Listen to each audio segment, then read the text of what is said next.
Alright, Murezimbabwe, you have to listen to this. Right, Murezimbabwe, tine mukomana anonzi Jairus. Atibata pano pamuzinda wavanhu. Une nyaya inovhundusa. Iri kusenda shockwaves. Iri kushamisa every Zimbabwean. So you have to listen to this kusvika painoperera. Murezimbabwe, Jairus watipinzira nyaya achitiudza kuti mukoma Nexus. Udzai vanhu pamuzinda wavanhu. I have a problem, a big problem. Haachazivi kuti oita sei. So, mukomana ari kutiudza kuti this year, muna 2026, mukomana turned 27 years old. Muna January 2026. Mukomana, after turning 27 years old, he is working. Ari kusevenza ku Econet, as a matter of fact, according to mukomana Jairus. Ari kusevenza ku Econet. Basa ari kuita chibasa chiri bo. But mukomana, to his surprise, muna February this year 2026, wakasangana nemwanasikana anonzi Nolene. And Nolene, pakasangana naye, she was working like part-time ku Econet. And she was there pa attachment. Mwanasikana ari ku university. So, mukomana Jairus achisangana na Nolene. Nolene is 22 years old. Ari ku university. So, mukomana achisangana na Nolene, he was surprised because Nolene ka baby kakanaka. And Nolene, mukomana pakatanga kusangana Nolene kubasa, he didn't think you can get a chance, so he never tried to get a chance kuna Nolene.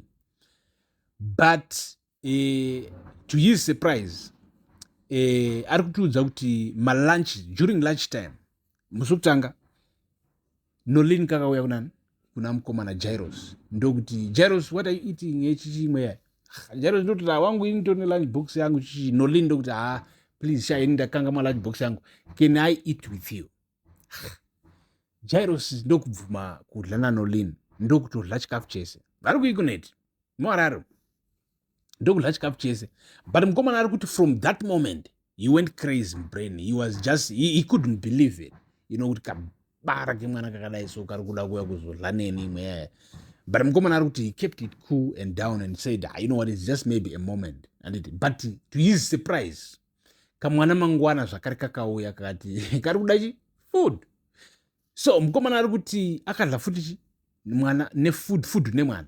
And then zuva rechi3 ari tori kudeni mukomana ndobva atoprepare kuti zoti akati inonanachi ndokunongokumbigwa futi again na Nolene kuti ndidle. So mukomana wakatanga kutoisa more budget yake yemari kufood, kutenga nyama dziri bo, make sure kuti every day ari kuchinja chikafu.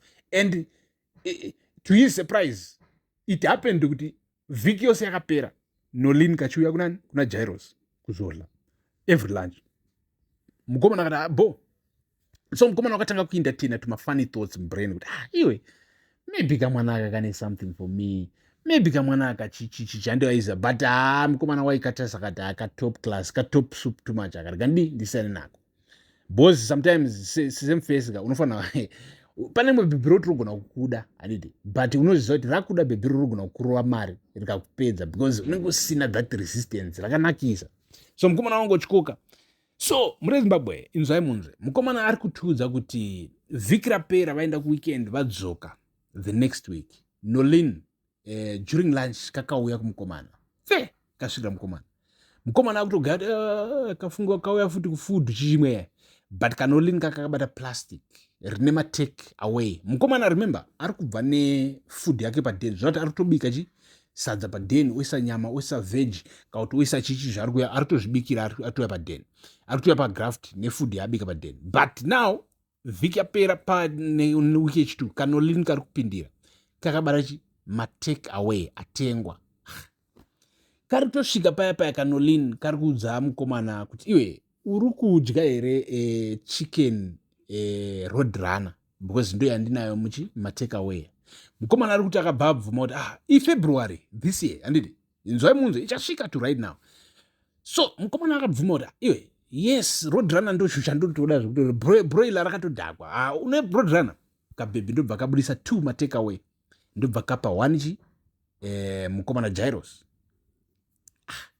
Vatogara pakatable paya pagraft pagraft vatogara patable paya vakutodla sadza vakutotaura kanyaya. Mukomana ndo paakatanga kufila something kuti inini manje mwana uyu watozondipinda brain.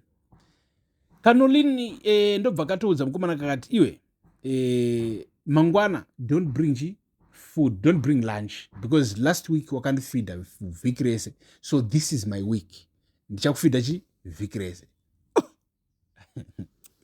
Mune Zimbabwe mukomana ari kuti ndobva ati alright bo, ari kuti mangwana acho mukomana wakangouyawo ndakakaviga kalunch kake achiti maybe in case ndogona ndavhagwa brain Nolini kachinyepa.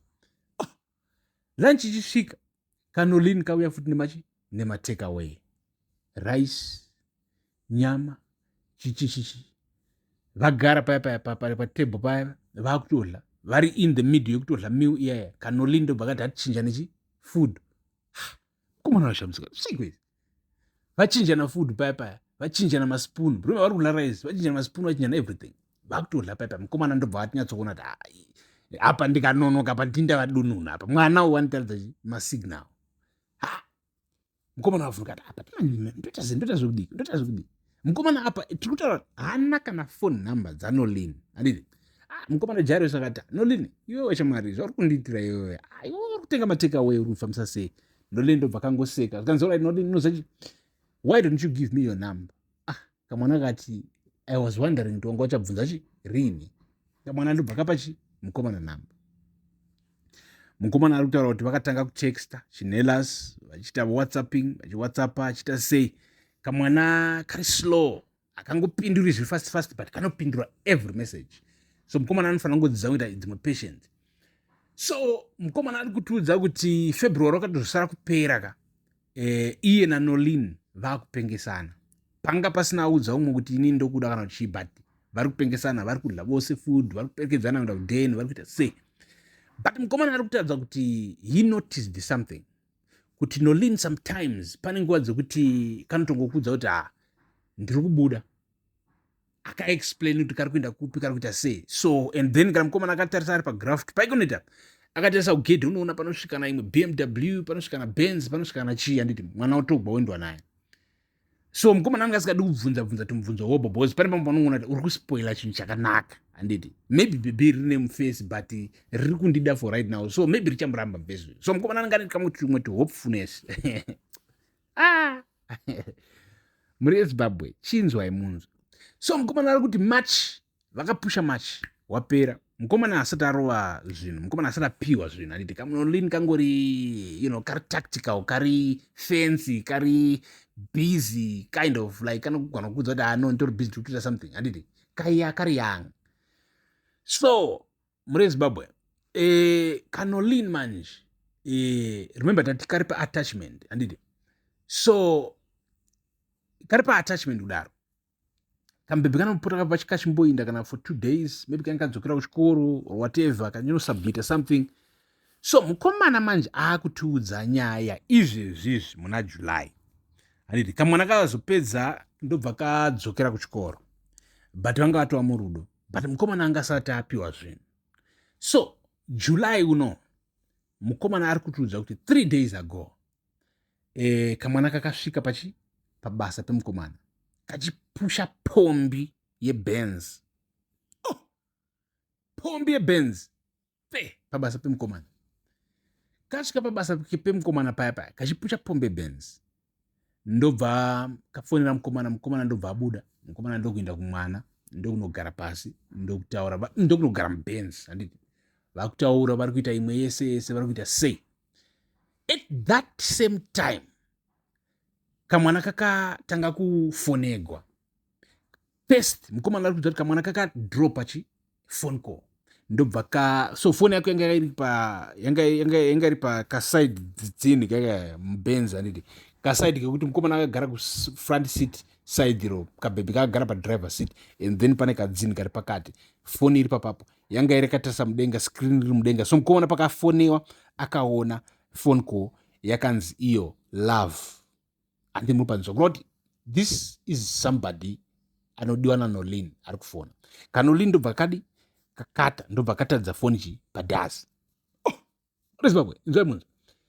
Mukomana ari kuti wakaita kastress kamwe kadzungu kamubata ipapo kawanga uda kudochema anga uda kubuda mota achitopopota achita sei but akazvishingisa because anenge ari murudo animaiza kamwana kanenge kachipisa mukomana ndobva azvishingisa mfeso iya ndobva atiramba achifona kabhebhi ndobva akati unoona chijairos ndaakudzima chifoni because handizvidi nyangadziwa so kamwana kabva kadzima foni mukomana ari kutaura kuti mwana achipedza kudzima foni pasina kana 2 minutes pakasvika bhima ine mapombi 4 kumashure 4 exhaust pipes vanoziva vanokudza kuti it's an M class asi sitaudzwa yes it's an M3 zm3 rasvika zile testi baba rasvika hanzi mukomana wakarowa raundi achiriskidhisa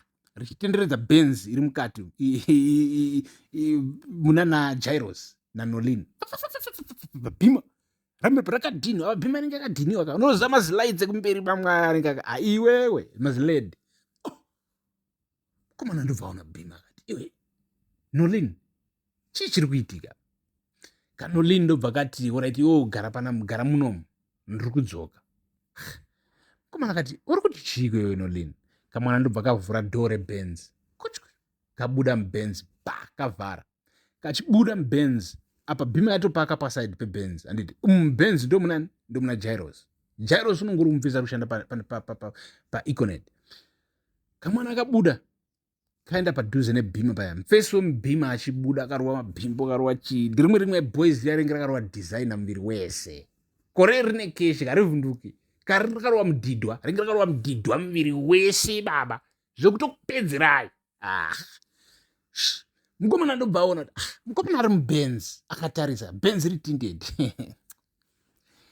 akatarisa windo akavhagwa apa anzi gara imo mosabuda nemwana anditi mukomana sokuti angobuda zviro zviwaiwaya ungobudi zvechiwaiwai waudzwa nemwana kuti gara imomo kambebhi kakutaura nemufesi uyo akabuda mubhima mukomana ari kuona vari kutaura kuti anzwe kuti vari kutaura chii hasi kunzwa but ari kuona kuti vari argument kari kuitika mukomana ndobva ati iwe usiri kufa ndipapi mani sometimes unofanira kungowo chimeni wobudikira kuprotekta chibhebhi rako handiti mukomana ati ndobuda ndobva mbovhunduka ndobuda ndorega ndobuda mukomana akati no nonsense katori kwachirati mukomana ndokuvhura benz takudza rwindo ranga ritindedi mukomana achivhura benz achibuda mubenz ari kuda kutokonfranda mufesi webhima handiti nai jairos uri kuwana kupi ushingi iwe weboys riri kupusha ma-M3 iwe uishanda paeconet but jairos kabuda jairos fe kakatonanga paya pane musindo wanolin nemufesi wake nemufesi webhima jairos wangu chichiri kuitika pana mufesi webhima ndokutarisa ndokuvhundwa mufesi webhima ndokutanga kupopotera nolin kuti iwe nolin who is this guy kanolin ndobva kati siyana naye iwewe siyana naye taura neni jairos havasi runzwa ndiri kurambwa here kauchichiri kuitika mufesi webhima akati iwe nolin chii chiri kuitika ndikapi kamunhu kari kubudikira mumota mako nolin kakati siyana naye nolin kari kusiyana naye mufesi webhima renge riri boys rine tunutunu zvirunzi mukomana wakadhonza simbi kubva kumashure kuno yanga iri mubhurugwa kana chiti simbi tirikura chingangani futi murezimbabwe mukomana wadhonza nolin ndobva kauruka kachibata kakati iwewe usada kupenga pano uda kuita sei chairosi manje vakuvhunduka kuti vakomana chandani chibudirawo mota chii tasaone zvakuitika nolin kari kubata munhu mufesi uyo ari kutotretena akatodhiniwa ari katotsamwa ari kuda kutoda kutokava jairosi nolin kajamuka so after that mukomana ndobva ati right mukomana webhima ndobva ati right kana muchida kuti nolin kana muchida kuti ndipedze musindo dzinga kamunhu kako nolin ndobva akati kumufesi jairos iwe jairos dzokera kupi basi dzokera mukati ndisisolve zvinhu zvangu and then utoko jairos ndobva vadhiniwa jairos ndobva vadhiniwa ndopa vakagwadziwa manje jairos ndokuti nolin une shuwa here kuti uri kundidzinga pano nolin ndobva akati dzokera mukati iwe ndati ndichataura newe jairos ndobva ajamuka akati no nolin indokufira ini zvikanzori kuti chii naye jairos Jairos vakati Nolin ndokufira uyu mupesi uyu ndakutomuwira wedha ari kuzondidambura nepfuti yake ka regai zviitike. Nolin kakati Jairos ndatidzokera mukati usada kuita zvinhu zvisina basa pano. Jairos vachiuruka vakanoti chibhakera kumukomana uya webhima apa mukomana wakabata simbi muri yeZimbabwe. Mukomana webhima ndokutanga kuvhura mazvada shobam because mukomana wange akatrainewa karati iwo ungoriwo Jairos hamuna chinhu ka unenge wakakura zvibhakera zvekumombe zhazha. Mukomana anotanga kuvhura mazhaba mabhutsu makicks achiridza Jairos kwete nepfuti kana mukomana asiri kushandisa pfuti wakuridza munhu straight nemakicks bharu Jairos kachirohwa kachinodzokera kachinowira pabenzi Jairos kachizama kuda kudii. Nolin kaakuchema manje kaakubata mufesi uya webhima kapopota kachipopota kati chichi mufesi webhima wadhiniwa achikava nonzani Jairos. Nolin kari kuzama kubata mufesi webhima ndokuriregedzera mbama kuna Nolin. Nolin kachiwa pasaidi paJairos. Mukomana webhima achipinda mubhima achiruwa bhima yake achirwa pasi. Muri Zimbabwe Jairos naNolin zvasara paya ndo pakazomuka Nolin kachidhonza Jairos achipinda mumota Jairos kachipinda mumota zikanzi toenda kuchipatara here. Jairos ndobva ati no wangu iwe zvatitika zvadii zvaitika shasha ndokuti saka tozvifambisa sei. Nolin ndokuti no iwewe Jairos zvawaita was heroic watowati kakumurumbidza wemwe yako muda kumupa tumapeni izi pasina nguva shasha dzakurovana muromo